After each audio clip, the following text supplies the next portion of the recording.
for those already elsewhere. You are listening to the cloud chambers of the Primordial 808. Welcome to the Cloud Chambers of the Primordial 808. Today we're doing a deep dive in the music of Carl O.G. He already made an episode for us once on Primordial FM with completely self-produced tracks and mixed live for the show. That's why now we're gonna highlight his work a little bit more. Welcome to the studio, Carl O.G. How you doing? Hello, people. All good. How are you?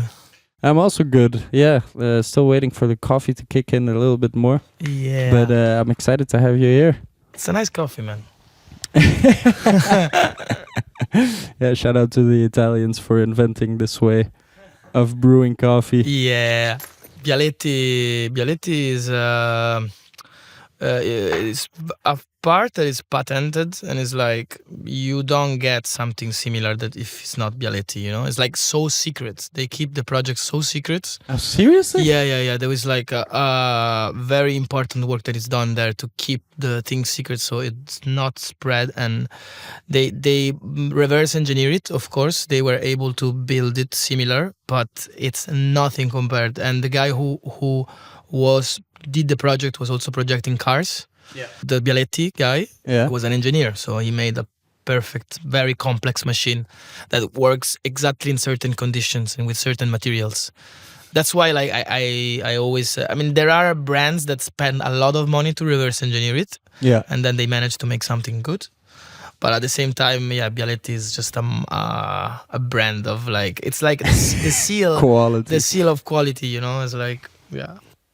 Okay, wow. Didn't think we would start off talking about coffee, but I love it. You've been in Berlin for quite some time? Yes, I moved here 6 July 2020. I still remember that day. And I was supposed to come here just to study. My father found this course in Catalyst, which at the time was DBS. At the time was in a transition to become Catalyst. It was already kind of Catalyst. I paid Catalyst, but still was having the DBS logo, which is a course university that is part of the Marjon University Group in UK. Did you enjoy your time there? Yes. I would say like it was very like I was already very passionate about music. I always was since I was little, and music production when I discovered it around 18 years old became an everyday hobby. I was like, but I learned it in a very like raw dogging way, you know, like I have very strong ADHD. It's very hard for me to follow tutorials and to just like actively learn and organize my learning. So I'm more of a passive learner. I absorb a lot of information and then I process them in a very long time. But doing this university, this course, and doing the whole bachelor thing helped me to give a lot of structure and learn from professionals how to work, not only from professional, generally from different professional with different perspectives. So I could, it was easy for me to create my own perspective, to understand wider range of perspective, to actually create what was good for me. And I managed to learn how to offer my knowledge to other people, whether it's for mastering, whether it's for teaching. Yeah, so like it was like a very good experience, I would say. Still, I have my political ideas about corporate universities because that's what they are. Like we are not talking about a public institution. No, it's quite a lot of money to go study there, right? Exactly. And it's a lot of money. And you can feel that they're doing it to turn a profit also. Exactly. Because that's the whole thing. It's like it's Catalyst. When there was DBS, it surely had investors, of course, but it was a public project from UK. Okay. When it became Catalyst, it was a private institution, probably like a collective of investors that decided to take over the project and say, we privatize it, we do our own thing here in Germany, we legalize it as a German university. Yeah. So we have also less problems, but the main reason is profit, of course. And they know that there were a lot of people here moving to Berlin because of electronic music, and having a course with the connection they had, because that was the very good thing. I didn't like a lot of things in terms of management, in terms of like lesson hours. There was very little lessons that we did. Yeah. It was a lot of work on your own, which for the money you pay is, I feel like it's a bit exaggerated. Yeah, exaggerated. Yeah. But I was very passionate about it. So concerning me, I always enjoyed it and I made the best out of it.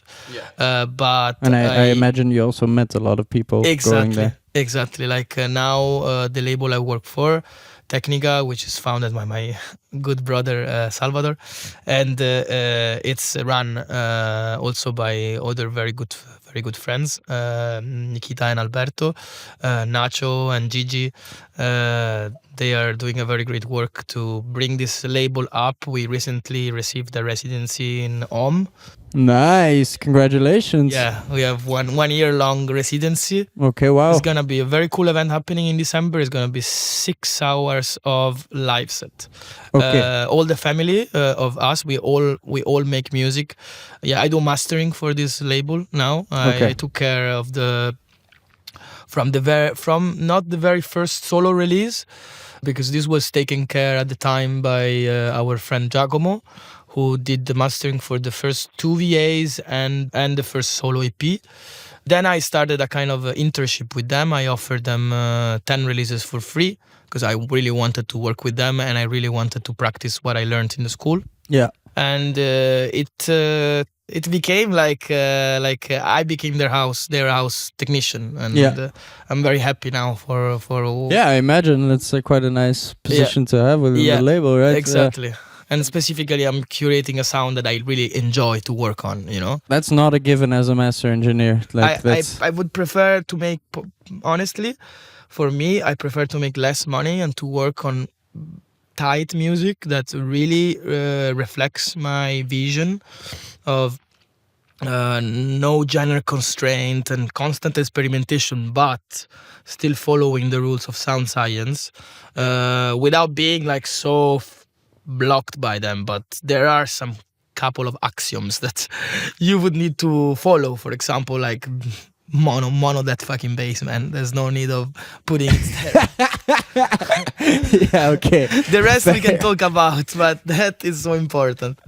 Yeah, no, the bass has to be mono. That's very true. Also, because we don't. I'm talking about more than bass. I'm talking about sub frequencies, like lower than 80 Hz. We don't feel the direction, so there's no point of giving stereo to it, because our ear will not feel it moving in the space so much. Except from the phasing that changes in the room, but it's not exactly the direction like you feel like stuff in the mid spectrum. And it's the same goes with the high frequencies, because low frequency are perceived by the body, by the chest. Imagine our body as a sound system with a DSP, and you have the DSP, which is like assigning the low frequencies to the body, the mid frequencies to the let's say 4K more or less. I'm doing very rough approximations here. It's actually, you feel the stereo of that because it's your ears that are taking care, and we have two of them. And then the very high frequencies are like a reflection that comes from the higher part of your cranium to the ears. So also there it's very hard to perceive the direction. So also that is always nice to put it a bit in mono. I like to What frequencies do you think Berlin amplifies? I would say a lot nowadays. I would say the 30 hertz are going really fat. Oh yeah? Yes. Like, I feel there is a bass music, experimental bass music is becoming more of a trend in the underground. and a lot of new producer fueling with a lot of new sound the scene. And I would say from 30 to 45 hertz, that's the frequency where it's resonating, because it's not anymore that like dry techno. We are talking about like something wobbling in those frequencies, and something boiling. That's more alive, maybe. Exactly, move body, because also we're talking about like low end takes its space to develop and it moves bodies, literally move body. Without that, you won't dance the same. So I would say that's one of the main frequency. The cloud chambers of the Primordial 808 on 90 mil Radio Berlin.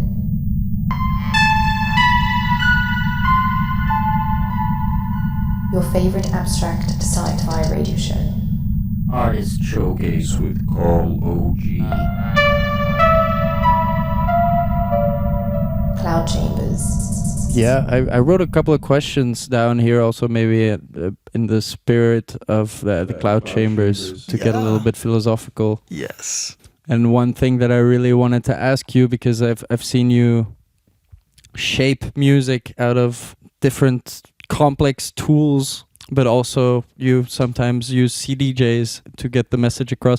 So do you think music discovers us, or do we discover music? I think it's a very binary process. It goes from A to B, from B to A, in the sense that we discover music discovers us, in the sense it's a universal language, and it's the same like we discover the universe and the universe it discovers us. We experience the universe and the universe is experiencing us. Okay, I like that a lot, actually. That's how I feel. Like music is the language of communication between us and the universe.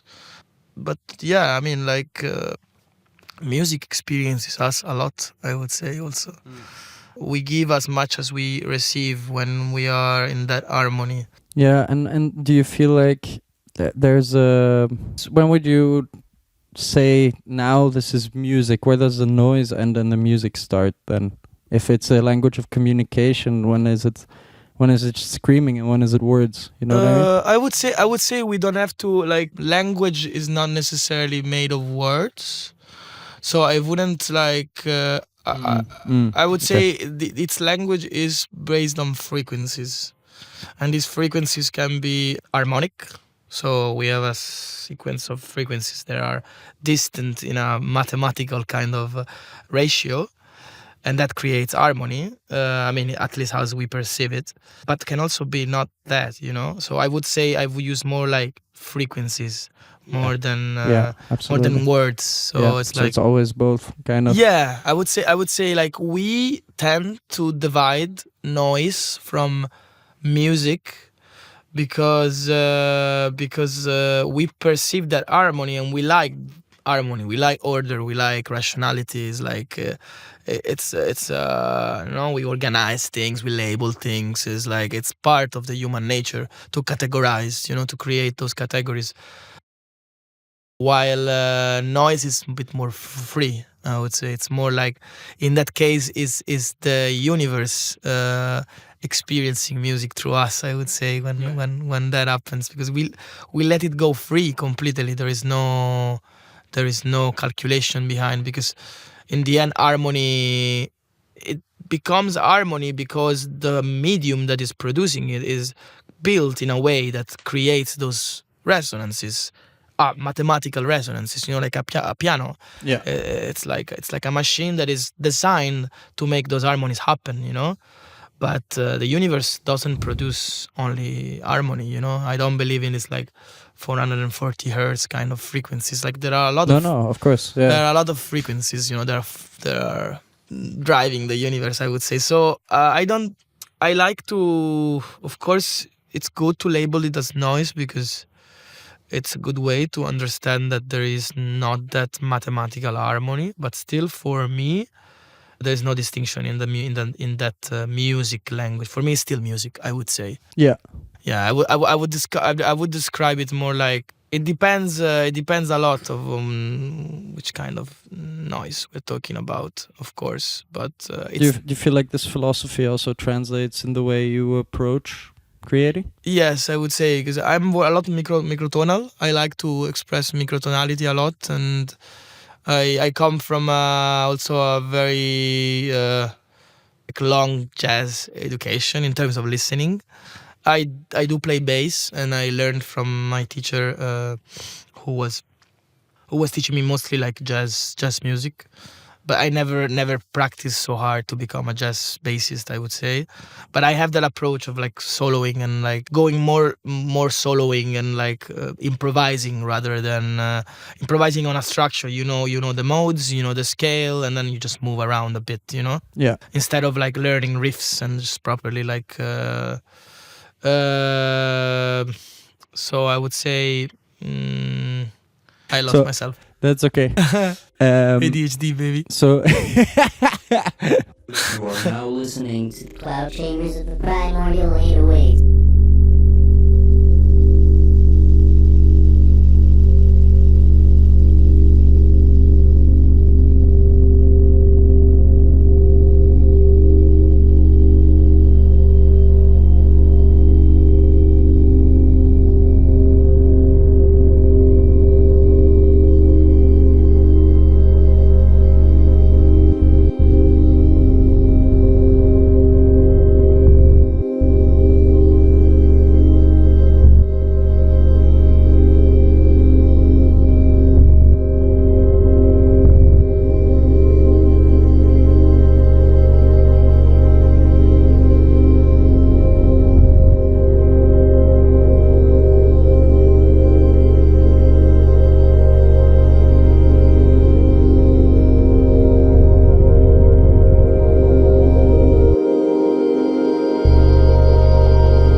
You were talking about this jazz background, but we were also talking about frequencies being Yes. the language of the universe. So, Yes, exactly. and how that translates into the music you're making now.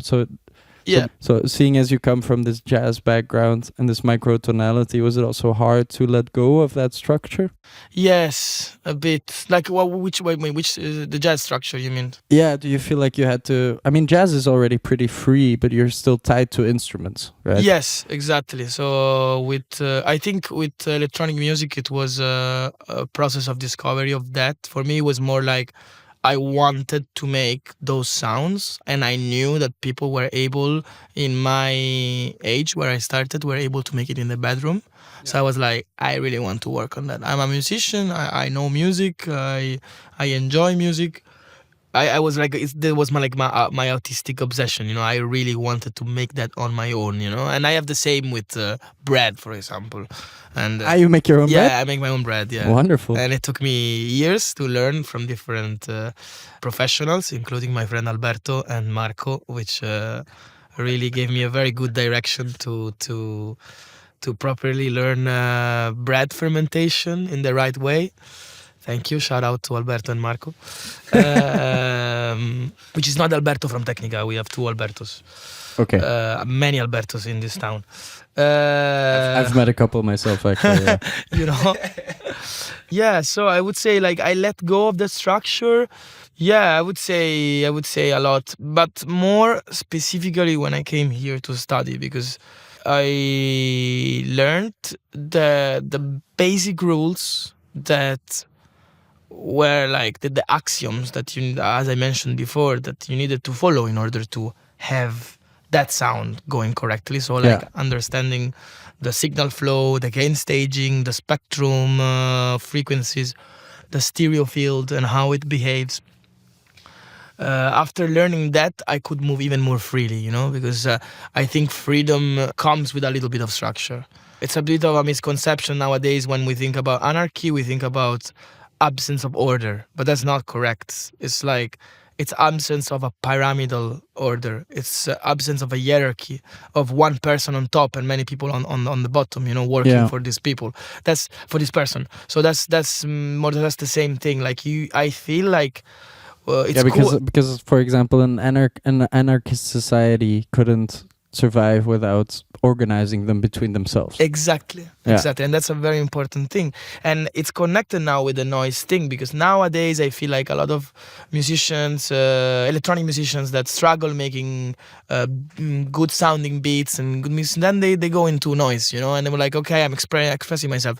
But you really need to, I feel like it's important to learn how to make a good beat that sounds good, that makes people dance, following some rules in order then to break them. Because then that noise you will produce, it will be more structured, it will be more interesting. It will also attract people that are not into noise so much, you know. Which is my I would like to people, the whole humanity, to understand noise music, you know, in the proper way, even if they are like a fucking peasant and that never heard this stuff, you know. But it's all about like knowing what you have, how do you have to play this sound, you know, because electronic music and noise music specifically needs a good sound system. If you don't have a good sound system, outputting all the frequencies correctly, then you will have very like a hard time if you're not used to noise, you know. If you have a good sub, for example, with like very harsh sounding like high frequencies noise, it will sound much better than just those like PAs that have no sub, you know. They will make noise sound so bad, you know. And I think a bit of structure in order to make abstract music and experimental sounds, it's still very important. And there's no way, you don't have to start with rules. It's also always good to, I feel like it was very good for me to be blind for some years, you know, and just like mess around with shit and just like, exactly. And then slowly get a bit more like direction, more structure, and then abandon it again, you know? I've been experiencing that with music theory lately, actually. Because it's helping me to to come up with new, or like as a guide for which emotions I want in certain compositions. Yeah. But then again, I can also completely say, like, no, I want to go completely dissonant. Exactly. But now the music theory also helps me resolve that dissonance. at the end, Exactly. for example. Exactly. So yeah. you know how to move. And if you know how to move, then you can move Knowing how to everywhere you move. want. Yeah, I like that. Yeah. But yeah, so it needs to be more like as a structure that holds rather than a cage, because when it becomes a cage, then it's too much, and then you don't enjoy what you do, you don't enjoy working with others, people don't enjoy working with you also, which is also Good point. like we need to learn how to collaborate, because collaboration is the key of progress. I think like the more we collaborate, the more we unite together, the better we become, and not just better, just like we find new things, and this is just nourishing for us. I'm seeing it these days with all these like rules and all these things. Like this word is getting old it's getting stuck in these old rules. Yeah. Some of them are good, some of them bad, but there are too many, and it become more of a cage than as a structure. Interesting. Do you feel like AI is enforcing these rules, or that it will I have my vision revolutionize it? about AI. I feel like AI is a tool, like print was a tool. Yeah. It's the use that we make of it, and the way we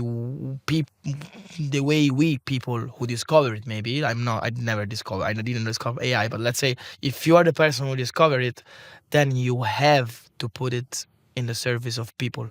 You can't profit on it, because if you profit on it, you are putting yourself above others, and you are controlling them, and this control will lead to them not be free, and this is, to me, it's not good at all. Every one of us needs to be free of choosing for themselves, Yeah, absolutely. I think maybe it's a good time to get into some music, honestly. I was seeing on your notes, Babylon Ingrained. Yeah. Is one of my first, I would say, no, it's my first LP that I posted. It was not published by me. I managed to find this label in Japan. Yeah. But it's a very small project. The person organizing, Eugene Nukumori, is still at the first steps on it. So he has a very nice community behind of nice noise musicians, and he's based in a very, very small town in Japan. Mm-hmm. He really liked my music.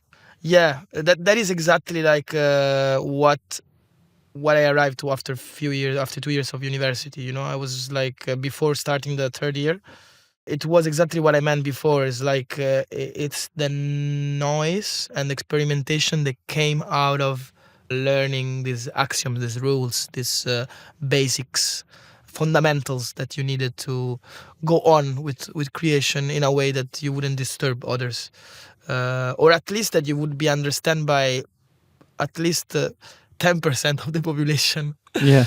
It's called Babylon Ingrained because it's very there is a lot of use of subwoofer and bass and delay, which for me are characteristic of dub. Yeah. So that's the reference, Babylon, because I live in Babylon, like Berlin is Babylon, I would say. Okay. I thought you were talking about ancient Babylon for a second. No, I was like, no. you spent time in Iraq? I'm talking about the Babylon concept from Rastafarianism. You know, it's basically like a critique to capitalism and to this like hierarchy society, more with a spiritual approach. There are controversies. Look, there are not everything I agree with in the Rastafarian philosophy, but most of it I do agree and I really like it. So I was like doing something very like stretched, so that's why grains, but still with this like kind of like delay. So I was like capturing the sound of Babylon's field recordings mostly and merging them with chords and dub sounds stretched to the maximum, you know. Yeah, I remember listening to the whole project. I really enjoyed it. Yeah, and you played also one exactly. track. I played Death of a Drum Machine on episode 8 of the Cloud Chambers of the Primordial 808. Yeah. First appearance of Quinton and Barabbas. Shout out to Shout out to the both of them, the Space Pirates. Yeah, I really, really enjoyed that project. And I feel like your titles in general also have a very sci-fi feel to them, like Quantum Acoustics, Death of a Drum Machine I also wrote down here, or Schrödinger's Snake, you know, is also like the philosophical... Yes.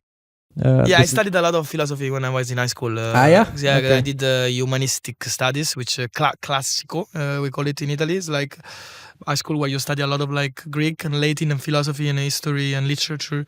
And my mother also and my father were very literate people, and we had a lot of books at home, and I was a lot into poetry and to this stuff. So I'm infused with that. A lot of what you see is because of that. Schrödinger's snake comes from the famous also Schrödinger's cat, but the snake is this MIDI sequencer that I use for making a lot of beats. I like to slice samples and drum breaks and drum beats and then trigger them again with sequencers. And the snake was really giving a lot of like groove to things. I recently moved to Sting, which I liked more. This Sting 64 made by the iconic band, German band, I think they're German, Skinner Box. Okay, I thought you were really going to say that it was made by Sting, the band. Because it's also named that way, but...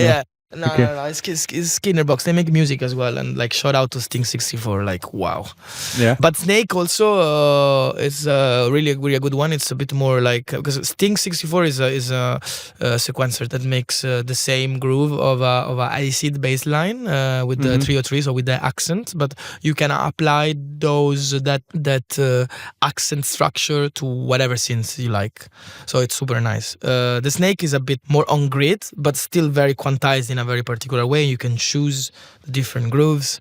The options that it opens when you feed them the right sample, they're infinite. So that's why the Snake, because it's Snake because it's the sequencer, but it's also like it's either one thing or the other. Cool. Yeah. So the Schrödinger Snake is that. Like for example, it's like a lot of options that you don't see until you're looking. You know, and when you're looking, that there is the option. But maybe if you're looking somewhere else, is another snake. You know, and another snake and another snake. I suggest we listen to Schrödinger's Snake. Yeah.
are now listening to the cloud chambers of the Primordial 808 with guest Carl O.G. hosted by Wasco.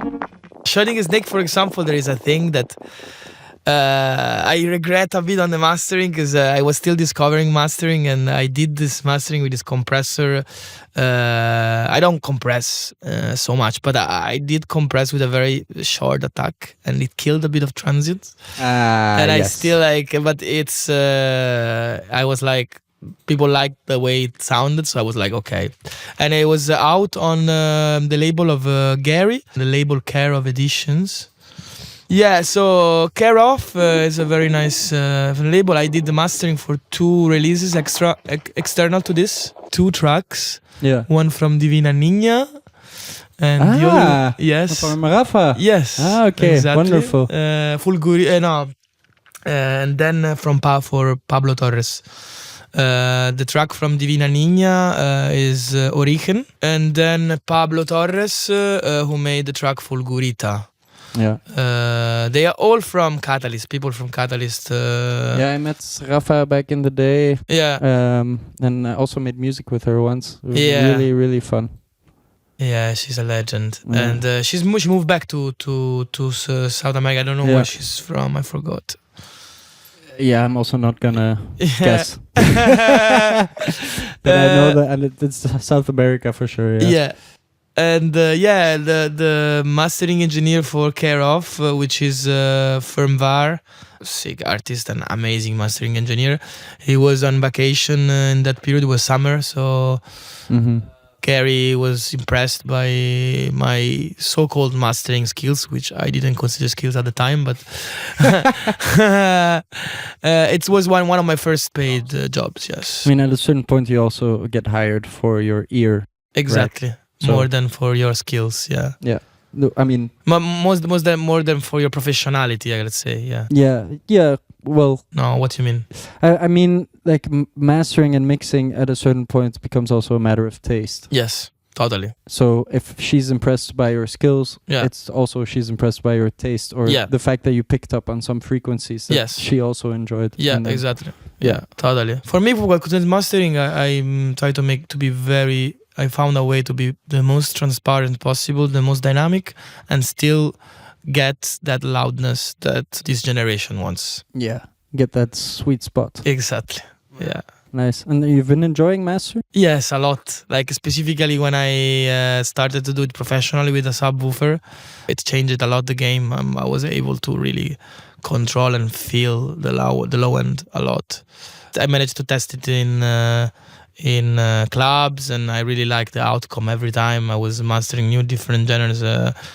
Now with the residency in Om, I'm able to test most of the masters of the label there, and every time I'm very impressed. And I like the technique I use, and I do mixing and mastering also as together with the artist. There is a possibility of doing that, like tutoring on mastering and mixing. And do you master your own stuff as well? Yes, that was one of the main thing. Like everybody always told me, like, you shouldn't master your stuff. But then I was like, why? I always like to go on the other part of the stream. Yeah. And then I was like, is it possible actually to is it possible actually to master your own stuff? And I tried many times until I got the right sound system, the right technique. Specifically, I take my time from mixing, between mixing and mastering. I do the whole mixing process, then I focus on something else. I wait 1 week and then I start mastering. Okay. Because this gives me a bit more like rest. Yes, and less bias also. Like I'm. Yeah. That's it. We want to play something from the new release. Yeah, sure. Let's go to the new release. Berlin está helado. You already mentioned before when you arrived here that it was inspired by a song. The title was inspired by a song. Yeah. Called from Esplendor Geometrico. Yeah, exactly. And I find it interesting also because earlier in our conversation you were talking about frequencies and how they all come together, and I feel like that's also a form of geometry. Yes. Or how we always how humans are always looking for pattern recognition, Yes, and that is geometry. exactly. So, and this track is called Moscú está helado. I would recommend people at home To to listen to listen, it as well, to go look it out. Shout out to Splendor Geométrico and shout out to Arturo. Yes. And big also shout to out. who, my good brother that introduced me to this track, which is Thomas, and is like one of the greatest sound system designers you have around these days. And his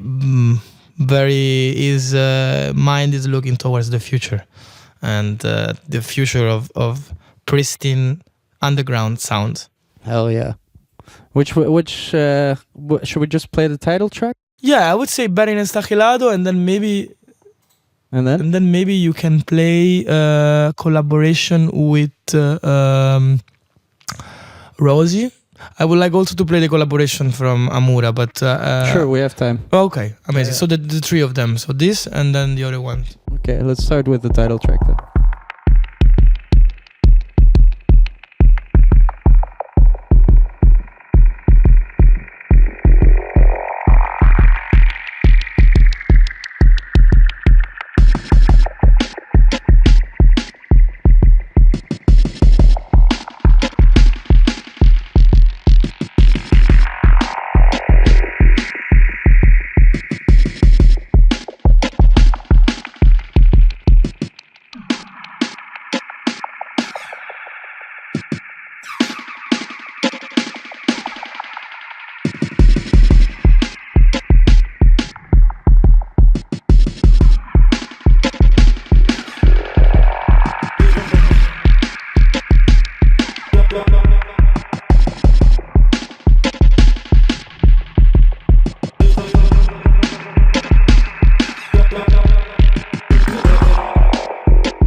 into the wasco. Tune into the cloud chambers. Carl OG. So Berlin está helado. Yes. We listen to. I feel like it's obvious that it's very like the dub inspiration is very prominent. I love it because you use it in a very interesting way with the bass sounds, but also the classic Delays. The delays, yeah. Yeah. Classic delays. I ask so many nerdy questions because I'm very interested in your tools. Also, how do you make these delays sound so organic? I would say is just the way I mix them in, the level I put. It's the type I use also. I use Valhalla delay that I really I love that one as well. Yeah. But I use also this analog pedal sometimes. Thanks to my friend Michel, I had the chance of using the Empress delay, which was also a very good delay. Yeah. I would say the setting is just the way it interacts with the main original track. I like on the mixing, for example, to invert the phase of effects generally. So basically what happens is that when they interact with the normal track, on the effects, the part that is the part of dry signal gets phase cancelled. Yeah. So you only have this kind of feeling.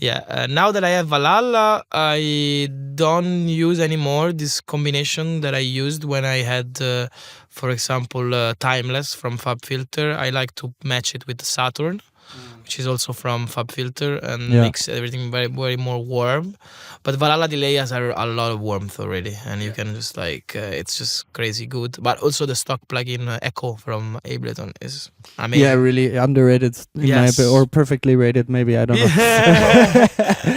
It does exactly what you need it to do. Yeah, I would say that the wetness is given by the way I mix it more than the type of delay I use. Yeah, absolutely. And the way I set the delay, of course. This short timing, I like a lot short time for drums. Yeah. It gives a lot of this dub rocker effect. Exactly. And I do a lot of dub mixing, I like to play it live a lot. Okay. I play the automation live on top after having recorded the arrangement, for example. Yeah. Yeah, and also I felt like there was also a couple of samples sprinkled in there, but I was wondering if it's your own voice. Most, This voices either come from. Sometimes I sample from the internet, from various things, mixed together, and then I stretch them out. A lot of voice samples are coming from either my voice or field recorders that I take. I have a sample library of samples that I downloaded when I was very first beginning of my music production years, which I still use sometimes. But I like to make a lot of things, let's say from the scratch. I like to synthesize a lot, but I sample myself. I resample. I like this resampling thing until I get to something completely weird. Yeah, until it becomes something completely new. Exactly, yeah. Yeah, really cool. Okay, let's listen to the Sister Spectra feature that you have, the Kürbis Funk Jungle Flip. Yes. Shout out to Rosa.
That was great. I loved the bass on that, and I'm a very big jungle fan in general, to be honest. Yeah. How did this come to be? Kurbis Funk was a track that I started the same years when I was doing Schrodinger's Snake. Okay. So it took a long time to come out. To find also like the nice. I want to also talk a little bit about Dry Rot Records. And maybe we can also play that intro that I sent you. Yes, absolutely. Dry Rot Records is this very small project from just started from my two good friends from UK that I met in Totnes when I was working there. It's a small town in Devonshire. I was working there as a chef. There is a whole past of gastronomy that I didn't mention during this interview, but I worked many years in gastronomy until I decided to move completely into sound. Yeah. But yeah, I met Barney and Toby in the skate park of Totnes. I'm still in contact with them. I moved away from Totnes just a little bit before Berlin.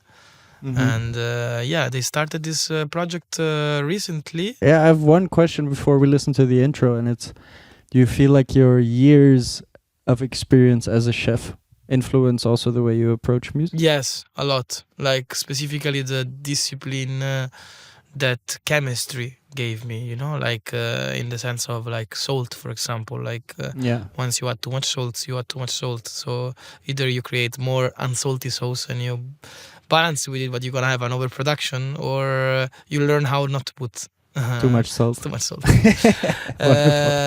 When it's not enough, you can always add it. But once it's added, there is a very good technique, which doesn't always work, but depends by the substance. But you put potatoes. Potatoes absorb a lot of salt, and there's also a way to actually you put a whole potato inside, and it will absorb all the salt.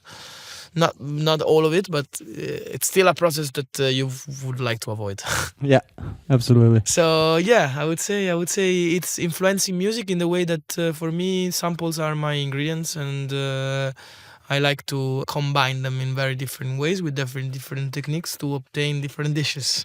Yeah, which are tracks. Wonderful. Yeah. All right, let's listen to this intro. Dry Rot Records was dreamt up last year in the purgatory between hedonism and degeneracy. Deep in the belly of Russia, in a valley filled with rats, discarded dreams and lost souls. Dry Rot began to decay much like the festering country in which it was born. Dry Rot Records is a community-driven project and label focused on supplying a range of genres and tempos, of which many are often bass-heavy and forward-thinking. In a time when the industry liked to pigeonhole artists into their prescribed genre and audience depending on what trend or what way to implement, Dry Rot Records aims to directly oppose this creative prison and welcome all sound. Down with conformity.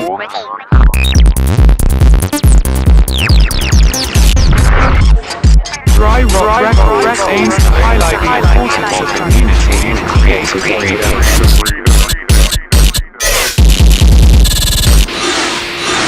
Inclusivity that is made and maintained through anti-capitalist pockets of resistance, such as community art centers or independent grassroots venues. These third spaces need to exist and flourish in this diatom.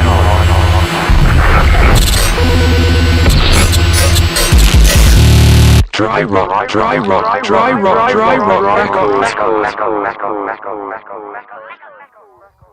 Wow, very intense, huh? Yes. I really love the sprinkles of like the homages, like the dub sound at the end. Yes. And but also there was another one, the acid sound. Yes. Yeah. That they sprinkled in there and then kept it experimental at the same time. Really well made. I didn't know before, like when I was living in Totnes, that Barney and Toby were making such great music. I mean, I'm sure it's also part of a process that happened in the last years, like me. We managed to grow a lot and cook even better. Yeah, I would like to make a big shout out to Barney and Toby.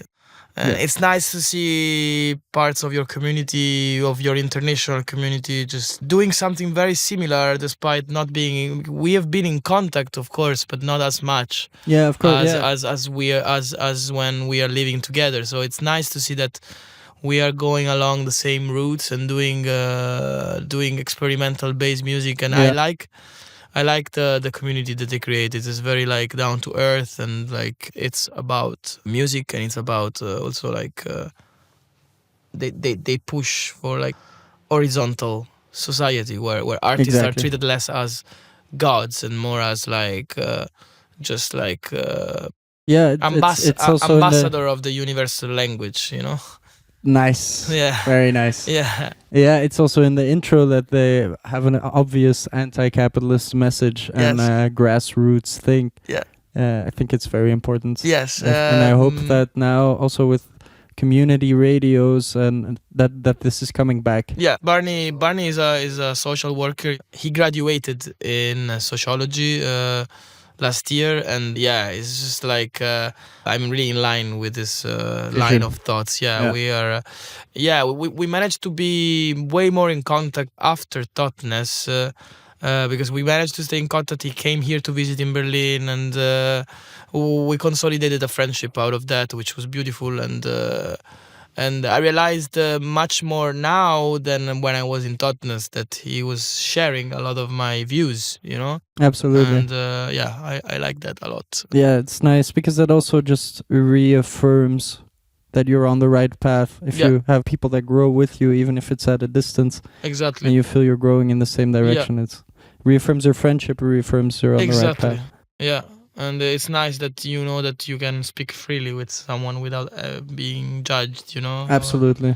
Yeah. So, and Toby also, I love the dude. He's a crazy producer. And it's nice to see him doing this. Also because when we met, we have quite a lot of difference in years. And I met him that I was already working in kitchen. He was still in high school. And see him growing like that. And also Barney, see them like growing like that for me is like makes your heart feel full. Yes, completely. And doing this, like Dry Rot Records is sick, and I'm sure it's gonna go far. Yeah. Shout out Dry Rot Records. Yeah, shout out. Okay, there's one more track we wanted to listen to on your new release. And shout out to the skate park in Totnes. Hell yeah, I hope they're still ripping over there. Yeah, it's mentioned also in the description. It was just this whole story about I got this nickname new freshly forged nickname from this description, which is called Mr. Bakes a Lot. And I like it because I also smoke a lot of joints. I mean, now I'm more like into edible consumption. Yeah. I make my own THC tincture to medicate my ADHD without having to smoke massive joints every time. Yeah. I feel that is helping much better my ADHD than smoking THC. But I am I known to be a baked baker. Mr. Bakes a Lot. Yeah. Amura, please don't break. Let's. Yeah. Shout out to Joseph. Cloud Chambers.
come, you know.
Come, you know.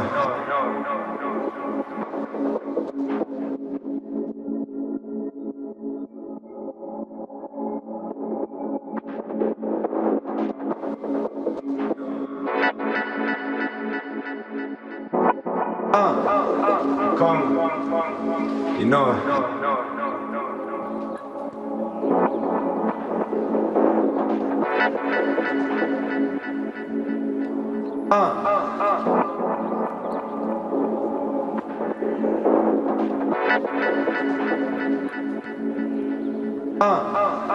Come, you know.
Joseph made this remix for me. It's more of a collaboration. Yeah, we made this track together.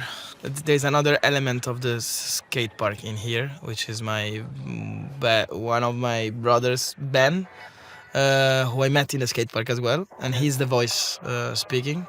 We were doing rap together. I had a lot of ad-libs from him, and then I used this ad-lib for this stuff. And it's Hypnos in the featuring in the title itself. Ben has a very sick voice timbre. He's amazing voice timbre, very good rapper, amazing lyrics also. I'm glad to have met him. Shout out to Ben. Is this a field recording of the skate park also that you used in here? No, even if it sounds like I wasn't doing any field recording at the time. I didn't even know what a field recording was. Oh, wow. Okay. Yeah, I was like, yeah, field recording was a very good practice for me to learn listening the environment and divide it into frequencies and Yeah. try to listen also, like, and the fact that the lower frequency you can feel with those microphones, you listen the environment much different when you put your headphones, you're recording with the field recording around. It's just like I have my whole project also. This field recording that we hear at the end of this track, is it one of yours? Yes, made by me. Yeah, in Gorli, I think. In Gurley? Yeah. Wonderful. Yeah. Good place. It was a part of a series of field recordings I did for this installation project that I have, which is called Feedback: The Hand That Fed You. Feedback written together. It's like there's this double thing of feeding back, but also feedback itself as a technique. It's like an installation that I do. For now, I did it in Berlin. I would like to do it site specific every time. It takes a period of like recording with a camcorder and a field recorder, and then combining the sound of the field recorders with the videos. Yeah. So to make a kind of a trippy background sound. So it sounds like it's from the background. It sounds like it's recorded in real time. Yeah. But it's not. Okay. But it's recorded in the same spot. The whole project is about feeding back the hand that fed you, in meaning that it's about community spaces, interspecies, intergener, international. Yeah. Very important for us to thrive and to just live in harmony, and to generate new ideas constantly, to live in happiness, which means being flexible. Yeah. Harmony, I really like that. Yeah. So I like to use that installation to represent the meeting spots, interspecies, intergender. So it can be parks mostly, where you see animals and humans, but also humans of different places, different classes, putting themselves together. And I like to take videos of that and put them together in one video looping piece with audio, with a composed audio kind of thing. Yeah. Applying for residencies right now and see if I can get this project funded somewhere else. I tried Lisbona, but I didn't have. If anyone with a residency spot is listening, give Carlo G the means to make his project. It sounds incredible. Yeah, thank you. You made an episode for us on Primordial FM 2 months ago. Yes. I really liked that. Thank you, man. I didn't realize that it was all your own stuff when we released it, which which made complete sense when you told me. Yeah. But it was really cool to have you on there. That also makes your episode stand out so much from the rest. Yeah. Yeah, what universe were you inviting listeners to when you were making this? What was your vision behind it? At the time, I was preparing for these live shows that I played in Passionkirche here in... Oh, that's a great venue. Yeah, I played there for like 7 shows I did. Was hired by this company, Projectile, who does 3D projection on churches mostly, and they hired musicians to play. So I was rehearsing at the time with that. So you hear a part of that, which is like field recordings. I had 3 main elements on my mixer, because I use dub mixing as a technique. I send from Ableton to the mixer, I send different stuff, and everything that you heard in that set is played live. Yeah. Of course, it's made with elements that are pre-synthesized or pre-generated, but then the way I interact with them is completely live, and I give a different shape to it with the dub mixing. Yeah. But I presented that, and then I wanted to introduce a bit more beat. So I played a lot of unreleased stuff that I had, plus also with stuff you can hear a live version of Berlin Estagelado. Yeah. So my approach with live is using stuff that I already have, tracks that I already made, and put them into live clips and then interact with them live. Yeah. And I have my portable rack that I bring around. It's like a trolley where I have everything pre-patched with a sound card, and it's ready to send everything that comes out of the of my laptop into different channels and ready to be dubbed out. Okay. It's great. Yeah, I created this rack because it was the easiest way. I hated to have this to see this live set full of cables and being such a pain in the ass to. I mean, yeah, the technology is here, so why not Yeah. use it, right? You are now listening to the Cloud Chambers. Primordial 808.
Yeah, I was wondering also, because it's very halfway point in the episode that you bring rhythm in, right? And I was wondering, what was the idea behind that? Is it to bring balance to the whole thing? I wanted to showcase a bit everything that I do. So Okay. I like to show my whole musical identity, you know? When people ask me which music do you make, I always say I make something in between rhythm and something between rhythm and an absence of rhythm and lack of rhythm.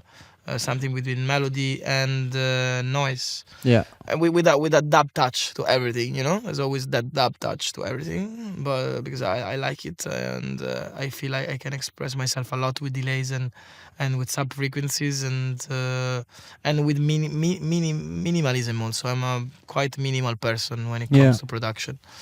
I guess that's also in the spirit of dub, right? Yes. This minimalism. Yeah, very, very exact. In fact, that's why I like it a lot, because it strips out the reggae out of like a lot of like of this like togetherness, which was good, but it created more depth, and it from dub everything like that we do today generated was generated, you know, like everything started from dub. And shout out to King Tubby, may he rest in peace. He was the one who gave the spark with his experimentation, and it's exactly he followed exactly my approach. And finding that out about King Tubby was like the fact that he put his experimentation, because he was like a TV radio repairman, so he was building his own delay, his own reverb, and then when he started working for studios, he started to bring this technique into the mixing. Yeah. And at the time the trend of version started to pop out before the intervention of King Tubby. So it was a thing. People were in the studios, they were making versions, instrumental versions, because people liked it on the dance floor. They liked to hear stuff without the voice, Yeah. because they could sing on it. And then he started to be the version engineer, and he put his approach, his experimental approach. And so that's where dubs properly started, when these instrumentals started to be played live on the console. So Yeah. he was the first one of using the console as a live instrument. So this connects me a lot with him. I think his legacy is eternal, and it Yeah. will be eternal. It's like, Shout out. shout out, And rest in peace. rest in peace. Yeah, okay. Then I'm very happy to have had you on here. Yeah, It was really great talking to Nice. you. It's nice to have gotten more vision into your universe, the way you approach music, what it means to you and everything. Yeah, and I had like a one fun final question. I just need to find it. I liked this question a lot. I was like trying to come up with some questions, and so if you had an infinitely intelligent modular synthesizer, what question would you ask it? if I had an infinite modular synthesizer, why are you doing this for us, man? That's what I would ask. Like, why? Yeah. Why you're giving this? Like, what is apart from the electrical reasons that we can all find, and is there some soul in there? It's like, is there? I believe machines have souls, Yeah. and it's a belief. It's not a knowledge, because I'm not sure whether this is there. I mean, or not. souls in general are a belief, right? Exactly. So Yeah, and I connect a lot of the spiritualism with the electromagnetism. So I feel machines do have some kind of soul, and that's what I would ask if I could speak to it. But I also would ask how to teach me how to become a synthesizer myself. interesting. Yeah, I love that. I don't like machines to do all the work. I like to use them. It's the same with I was telling about AI. I like the tool. It's cool, but we need to use it in a way that it's more like given to the people. And we have the technology of create small data centers in our house without having to build the big data centers.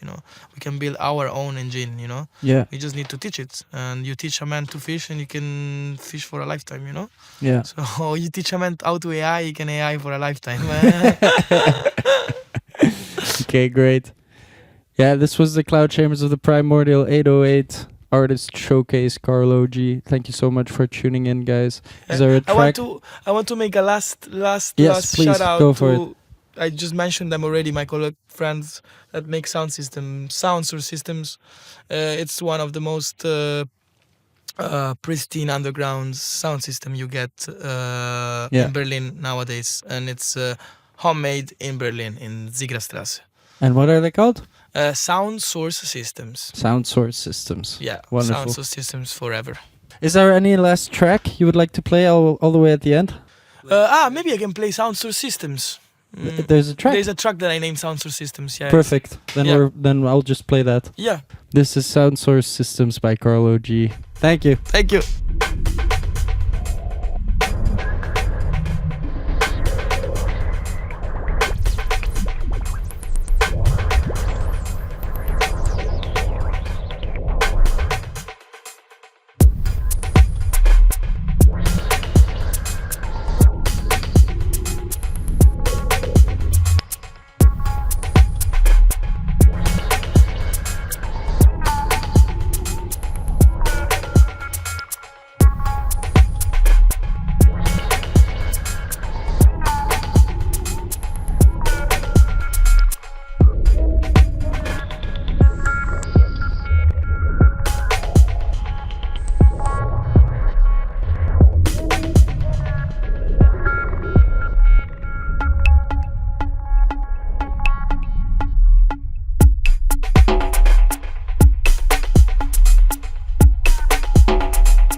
Listen to all our episodes online.